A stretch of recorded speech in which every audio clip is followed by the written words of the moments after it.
জরাজীর্ণ ঘরে মরে পড়েছিলেন ৭৫ বছর বয়সী নূরজাহান।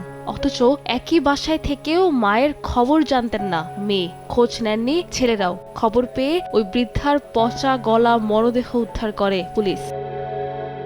রাজধানীর পল্লবীর এই ঘটনাটি শুধু একটি মৃত্যুর খবর নয়, এটি সমাজে ক্রমশ বেড়ে ওঠা পারিবারিক দূরত্ব আর বৃদ্ধদের নিঃসঙ্গ জীবনের নির্মম প্রতিচ্ছবি।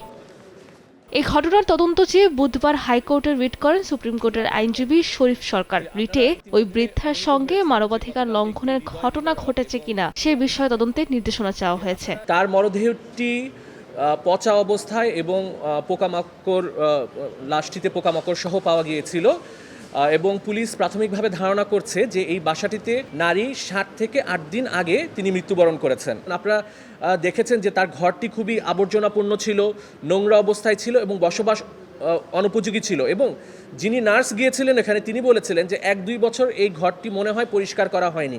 এই পরিস্থিতি, এই অমানবিক পরিস্থিতিতে মানবাধিকারের কোনো চরম লঙ্ঘন হয়েছে কিনা এটি নির্ণয় করার জন্য আমরা তদন্ত চেয়েছি। রিটকারীর আইনজীবী জানান, মৃত নারীর বাসায় তার মেয়ে থাকতেন। এমন পরিস্থিতিতে একা একা কিভাবে মরে পড়ে থাকলো তা তদন্ত হওয়া প্রয়োজন। তিনি যে মৃত্যুবরণ করেছেন এখানে মৃত্যুর সঠিক কারণটি নির্ণয় করার জন্য, কারণ ৭ দিন ধরে একটি লাশ একটি মহানগরের একটি গুরুত্বপূর্ণ স্থানে এভাবে পড়ে আছে, কিন্তু কেউ তার খোঁজ খবর নিল না, একাকিত্ব অবস্থায় তিনি লাশ হয়ে পড়ে রইলেন।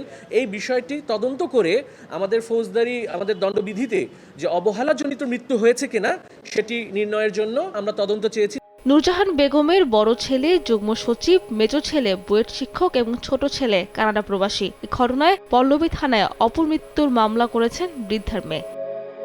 সাবরিনা মজুমদার, সময় সংবাদ, ঢাকা।